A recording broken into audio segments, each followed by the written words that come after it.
भारतीय रेल्वेमधील माझ्या मागील अनुभवांच्या तुलनेत नवीन ट्रेन मॉडेल्स लक्षणीय सुधारणा आहेत. आता मी 7 तासाचे अंतर कव्हर होते, त्याच्यामुळे मला एवढं ट्रॅव्हलिंगचा पण हेडेक नव्हतं.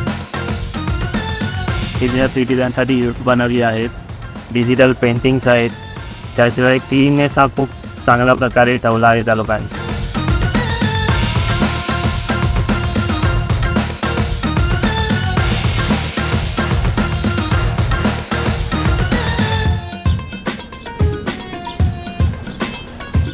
देशाचे औद्योगिक हृदयस्थान असलेली महाराष्ट्र भूमी भारताच्या रेल्वे प्रवासाची जननी आहे.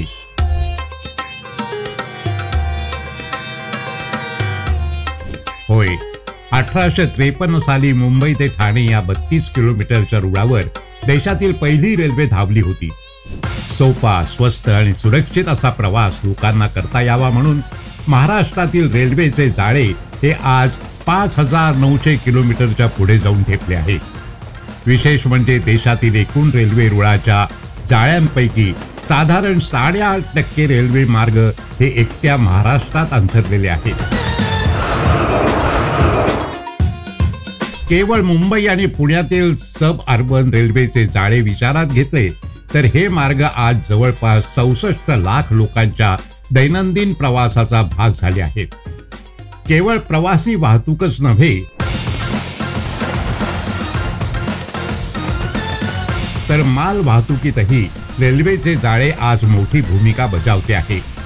हेच रेल्वे जाळे देशभरातील निर्यातदारांना मुंबईलगत असलेल्या बंदराशी जोडते, ज्याचा थेट लाभ या स्वस्त आणि सुरक्षित माल वाहतुकीच्या माध्यमातून देशातील औद्योगिक जगातला होतो आहे.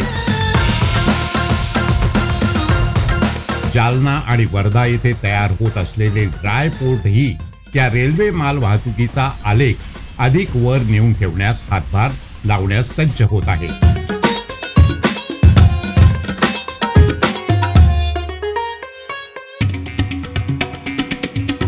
देशाला परदेशाशी जलमार्गाने जोडण्यात मुंबईचा मोठा वाटा आहे.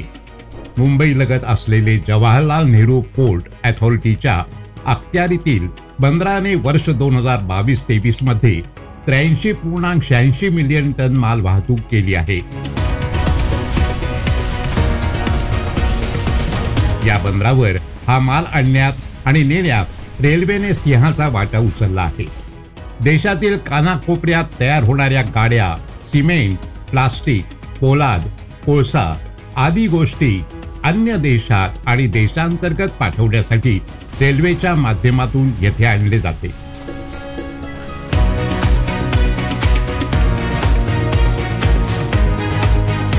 कोकण रेल्वेची केवळ पर्यटनच नाही तर देशातील उद्योग आणि माल वाहतूक जगातला सरळ वाहतुकीसाठी मोठी साथ मिळाली आहे. देशातील नागरिकांना रेल्वे प्रवासाचा नव्याने परिचय करून देणारी वंदे भारत आज मुंबई आणि महाराष्ट्राच्या विविध शहरात दर दिवशी धावते आहे. आज नागपूर, विलासपूर, जालना, मुंबई दरम्यान धावणाऱ्या वंदे भारत रेल्वे आरामदायक, वेगवान प्रवासाच्या शोधात असलेल्या प्रवाशांच्या पसंतीस उतरल्या आहेत.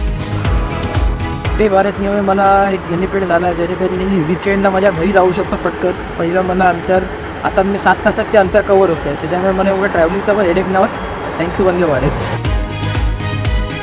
आरामदायी आसन, स्वच्छ विभाग आणि उत्तम वायुविजन यासह गुणवत्ता आणि आरामदायी पातळी लक्षणीय सुधारलेली आहे.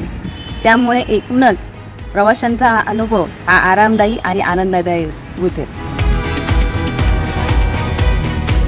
याशिवाय सब अर्बन रेल्वे अंतर्गत असलेल्या नेरूळ उरण, पश्चिम रेल्वेच्या अंतर्गत असलेल्या खार गोरेगाव रेल्वे मार्गाच्या माध्यमातून विकास आणि विस्ताराच्या नव्या दिशा खुल्या होणार आहेत.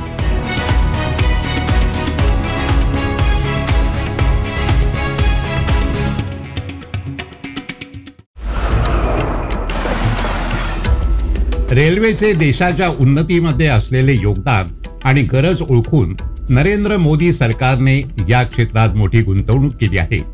भारत कैसे बदल रहा है, सपने कैसे सच हो सकते हैं, ये देखना हो तो आज इसका एक उत्तम उदाहरण भारतीय रेलवे भी बन रहा है। आतापर्यंत केवळ रेल्वेचा प्रवास सुरक्षित करण्यासाठी मोदी सरकारने 1 लाख कोटींपेक्षा अधिकची रक्कम खर्च केली आहे।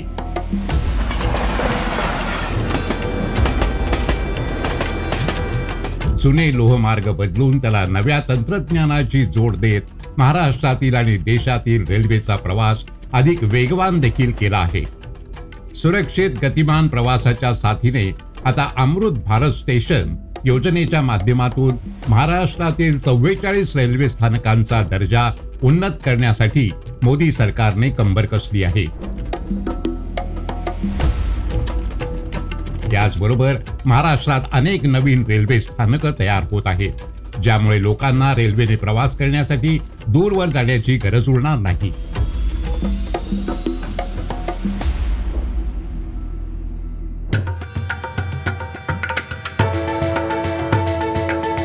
देशातील रेल्वेचे जाळे अनेक मोठ्या शहरांना जोडणारे असले तरी रेल्वे गाड्या प्रवास करत असलेल्या बहुतांश भाग हा ग्रामीण ठरतो।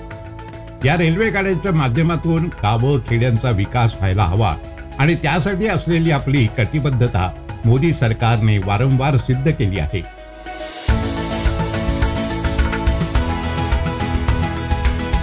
महाराष्ट्रातील अंतर्गत भागातील अनेक रेल्वे मार्गांवर नवीन रेल्वे स्थानके उभी केली जात आहे। रेल्वेच्या माध्यमातून ग्रामीण भागात राहणाऱ्या लोकांचे राहणीमान उंचवण्यास आणि दरडोई उत्पन्न वाढवण्यास या रेल्वे विस्ताराचा उपयोग होतो आहे।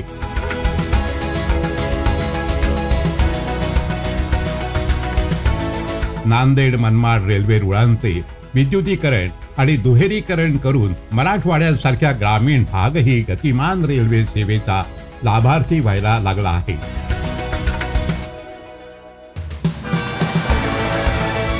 समाजातील शेवटच्या माणसाला याचा फायदा होणार आहे। विद्युतीकरणामुळे पारंपरिक डिझेलवर चालणारे इंजिन बाद करून पर्यावरण प्रती आपली बांधिलकी ही मोदी सरकारने जगापुढे ठेवली आहे।